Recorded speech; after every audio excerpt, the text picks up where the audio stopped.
Hey guys, welcome back to my channel. I've noticed some issues with the mouse lock-on with certain games like Sea of Thieves and Star Wars Battlefront 2, and I wanted to make a quick tutorial on how to fix this.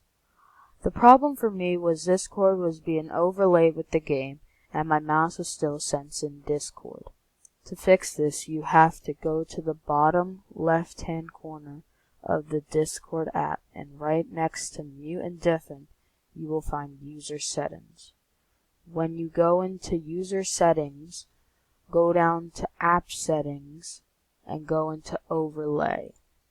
When you go into overlay with enable in-game overlay, make that off, and that should fix the problem. If it does not fix the problem, comment and I'll try to figure out why it didn't work. Thanks for watching, and I'll see you guys next time.